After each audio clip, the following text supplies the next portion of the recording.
Flashpoint between Israel, Syria and Iran. First, a suspected Iranian drone is shot down, then an Israeli warplane crashes. It's a major escalation in the conflict in Syria. So what's next in an already volatile region? This is Inside Story.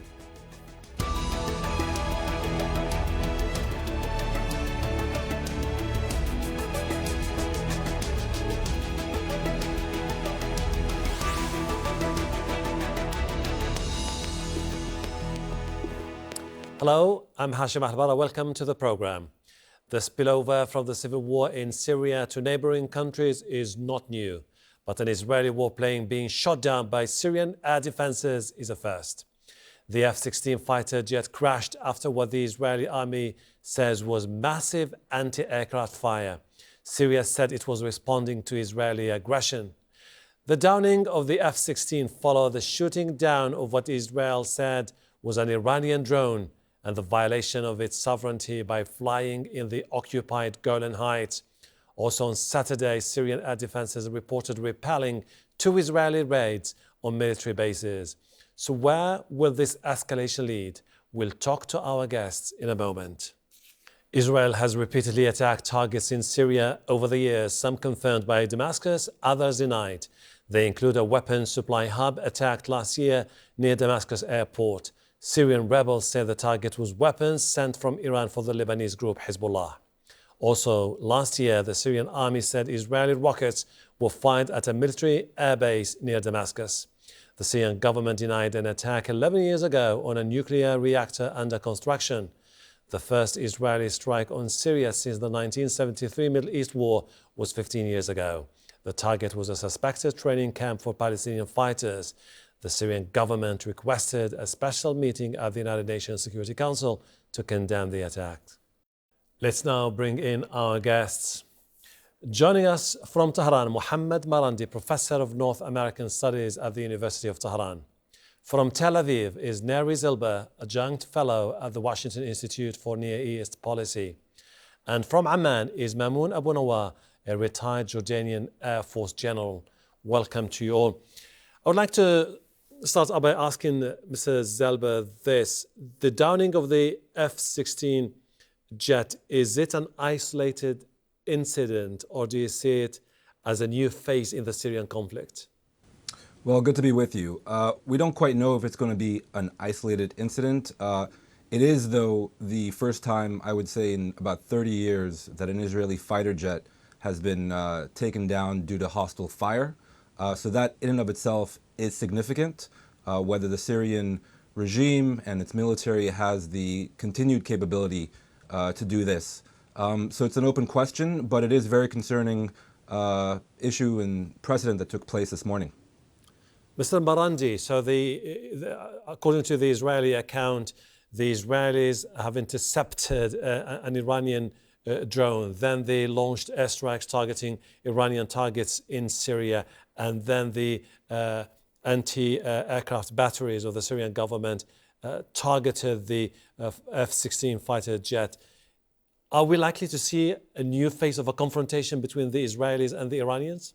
Well, the Israelis don't have a history of honesty. The drone, the Syrians and the Iranians say that it had nothing to do with any airspace outside of Syrian airspace.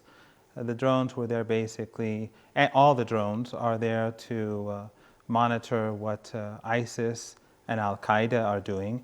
We know that Al-Qaeda is protected by Israel. They treat their injured, they give them funding, and they attack Syrian government positions regularly, the Israeli regime, in support of Al-Qaeda and whenever the Al-Qaeda forces are losing. And also on another part of the border near Jordan, ISIS exists alongside the Israeli border, and as the former Minister of Defense once said, they once mistakenly lobbed a mortar into Israel and they immediately apologized. So the relationship between Israel, ISIS, and Al-Qaeda, I think, is pretty clear. They want to protect these groups because they want to keep a buffer zone between themselves and Syria. Whether this escalates is really up to the Israeli regime. This round, they've definitely lost. Mr. Abu Nowar, you served as general in the Jordanian Air Force, you know the nuts and bolts of this whole industry and the business and the procedures involved. I mean, by the time the Syrians pushed the button and decided to bring down the fighter jet, what kind of message were they sending to the Israeli government? Right. I think the drones, first of all, I disagree with your guest suggested. The drone is being shut down over Israel or nearby the Golan Heights. I think the Russians know about it, the Iranian know about it. All radar in Syria are connected to Himim Air Base. Tel Aviv, Israeli have a direct hotline with this command of Russian command. So it seems to be that everybody knows about the movement of this drone, which been shut down on the Golan, as I said. Mm-hmm. Now, I think the red line of Netanyahu being checked now. I think the communication or the talks between him and Putin, they're not valuable or have no value. Putin is looking for his national interests, so that's what is concern him. I think also that's checked on Israel if they want to make sort of a buffer zone nearby Golan. I doubt they can do that. Mm-hmm. So the Iranian influence, the land bridge is there. Iranian officers are nearby the Golan within 7 kilometers mm-hmm. of the Israeli. So the Israeli can do nothing at this stage. Let's see what's going to happen at the end of the day. Escalation is there, but I don't think they will escalate any further. Okay, I don't know. The Israeli diplomacy is working out through the American or the Russian also. Up to now, we didn't see any. I mean, only concern and this and that. I see your point. Worrying statement. Mr. Zilber, the Israeli policy so far in Syria has been the following. They would only interfere when they saw or when they get intelligence that the Iranians are trying to send some game-changing weapon systems to Hezbollah. Now we're seeing a new pattern which is basically going after what the Israelis consider to be a growing Iranian military presence in Syria. Is this an indication that in the near future what we're going to see is basically a new showdown between the Iranians and the Israelis? Well, that's correct. Israel has made its red lines in Syria clear for a number of years now. Initially, it was game-changing weaponry sent by Tehran to its allies in Lebanon, Hezbollah, via Syria, as well as Iran and Lebanon and Hezbollah trying to set up a terrorist base on the Golan Heights border. Now Israel is seeing something a bit more severe, which is Iran actually trying to turn Syria into a forward operating base for itself, for its military forces in Syria, as well as installing in Syria more precision-guided missiles that obviously pose a threat to Israel. So these red lines have been made very clear by Netanyahu and his government for a few months now. Mm-hmm. They act on those red lines, which again, they've made very clear. And the onus, I would say, is on Iran and the Assad regime and its other allies to behave with responsibility and caution given the very real threat of escalation due to their nefarious behavior. Mm-hmm. So Marandi, the Israelis sent senior diplomats to Washington and Moscow over the past few months to express concern about what they consider to be a growing influence of Iran in Syria. And this is basically what they say. They say that they have seen a pattern, which is the Iranians trying to expand their arc of influence all the way from Tehran to link up with Hezbollah in Lebanon through the Golan Heights. I mean, what is the Iranian narrative when it comes to this particular accusation leveled against them by the Israelis? Well, the Israeli narrative is very similar to its sister apartheid regime in South Africa, back in the days when we had apartheid there. Apartheid South Africa, like the Israeli regime, abused the natives and would regularly attack its neighbors, just like the Israeli regime. On the other hand, the ANC, the African National Congress, and the late Nelson Mandela, they were terrorist organizations. They were communists, according to apartheid South Africa. And Western countries basically mimicked that position. And we know that President Nelson Mandela was still a terrorist according to US law when he was the president of South Africa, and he couldn't enter the United States because he was a terrorist, and so is the ANC. The Israeli regime does the same thing. They use Iran, like the apartheid South Africa and Western governments and the Western media back then, to create fear so that they would turn attention away from the reality, and that is the subjugation of the people of the black Africans in South Africa and the subjugation of people in neighboring countries. That's exactly what Israel is doing as well. The Iranians are in Syria with the permission of the Syrian government. The Iranians are there to help defeat ISIS and Al-Qaeda, which they are doing. We know, for example, that the head of Israeli Defense Intelligence said that we prefer ISIS over the Syrian government. And he also, he was deeply concerned that the Syrian government would survive. So when you see that sort of language, and on the other hand, when you see the language of the former head of Mossad, who admitted on Al Jazeera that the Israeli regime treats the wounded of Al-Qaeda. Remember, this is Al-Qaeda, the group that carried out 9/11. And he said, we do this because they do not attack us. They do not target us. So it's obvious who is siding with the extremists and who isn't. And the Syrians and the Iranians say that the drones are out there to defend Syria against the extremists. And let's imagine, let's say that somehow this drone went over the Golan Heights, which is, by the way, occupied Syrian territory, and straight into Israel. The Israelis have been flying over Lebanon, bombing Syria, not just Hezbollah or anyone else. They've mostly been bombing Syrian army targets in defense of the extremists on their border with Syria. So there's no comparison. Mr. Abu Nowar, this is not the first time that the Israeli government launched airstrikes against targets inside Syria. They've done that in the past, although they never admit responsibility for that. But why this time the Syrian government decided to retaliate? Well, in actual fact, the Syrian government retaliated, if you remember, Hashem, 9 months ago when they fired service-to-air missile, not service-to-service missile, towards the Israeli raid nearby Jazeera, Tadmor area. It is a message for the Israeli that you can't do anything about the Iranian influence. It is there, the land bridge is there, and it's a fact, let's face it. Israel cannot conduct, I think, a two-front operation at this moment. The nature of war has changed. Hezbollah and these fronts got like 150,000 missiles. The Israeli air defense system, the Iron Dome, the Heat, the Arrow missile, I don't think they can handle this massive firing.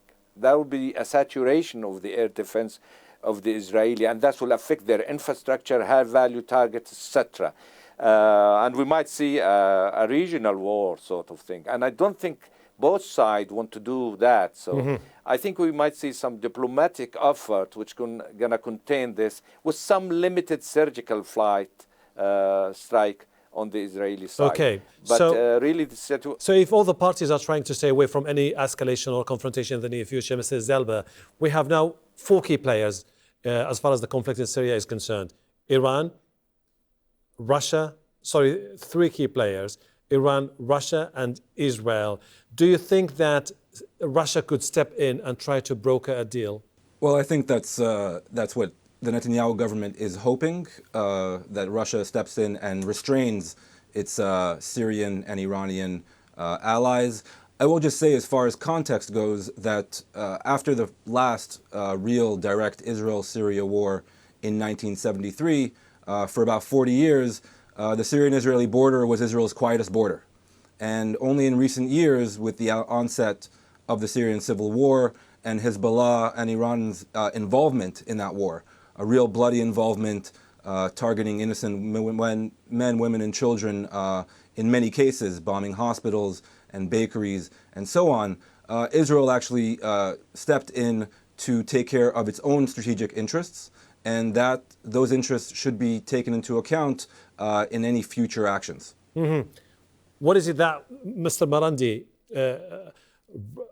Russia has intervened in 2014 14 tilting the ground in favor of President Bashar al-Assad. It has implemented the S-400 missile defense system, which gives it huge leverage over the conflict in Syria. Are they likely to be best positioned this time to try to prevent any further descent into violence? Well, I think as your guest in Jordan rightly pointed out, the nature of war has changed. The Israelis have carried out numerous onslaughts against the people of Gaza, and they've massacred thousands of people during these attacks, but they failed to take the city. A city that's surrounded, that's often on the verge of starvation, but the Israelis failed. In Lebanon, Hezbollah defeated Israel, and now we see that the Israeli Air Force is more vulnerable than we think, and I believe that probably better air defense weapons exist but are currently kept under lock and key. So I think the Israeli regime has to be careful about how it tries to implement its interests. The United States and Israel both supported the extremists in Syria from almost day one. And they are just as, I mean, the United States is more guilty than anyone else because of what happened in Syria. We know from the 2012 Defense Intelligence Agency document where the United States knew that the extremists were the major fighting force in Syria from early on in the fighting, and they knew that neighboring countries were supporting these groups. And as General Flynn, Michael Flynn, on Al Jazeera admitted, the United States took a willful decision to support these extremists. And later on we saw that Europe paid the price. The Israeli regime is also, for its so-called national interests, it's supporting ISIS at least indirectly and Al-Qaeda directly. And this is something that I think the international community should take note of. Countries like China and Russia should take note that Israel is a country that, alongside the United States, will use extremists as tools, and that could be dangerous for Central Asia in the future. So I think that ultimately Israel is paying a price at the international level, and also it's being seen as the aggressor in Syria because it downs a drone allegedly flying over Syria by bombing Syria, and it's bombed Syria repeatedly. And by using Iran as a scapegoat, it's just like what apartheid South Africa did with regards to the ANC. They blamed the Russians, the Soviet Union, the communists in order to subjugate Africans, and the West supported it. Okay, now if we try to look at the next step forward, Mr. Abu Nowar, this is the political reality now in Syria. A weakened President Bashar al-Assad, but with the backing from Iran and Syria and Russia, is managing now to reverse some of the gains made by the rebels. The Americans' influence in the region is waning. So we're left with two key players inside Syria, Iran and Russia. Is this going to have any kind of impact in the near future about President Bashar al-Assad? Are we going to see him likely to gain more ground, or what? No, I think Iran is going to stay in Syria. Influence-wise, it's been established within, in Lebanon, Syria, up to the sea in actual fact now. Russia need Iran, especially on tactical level. They have their differences on a strategic level, but they're going to be as an axis in the future. I think both Russia and Iran support Assad to remain. Astana was, they try to Astanize Sushi, and they're going to Astanize also Geneva in the future. But I could see that a solution may come up, like Federal of Syria, North Kurds, that will satisfy the American. Also weaken the SDF, that will not work out for the American. Turkey, Idlib, and the area and the central part of Assad, New Syria. But I think Assad will lose power, or he should not control these federal state in the future.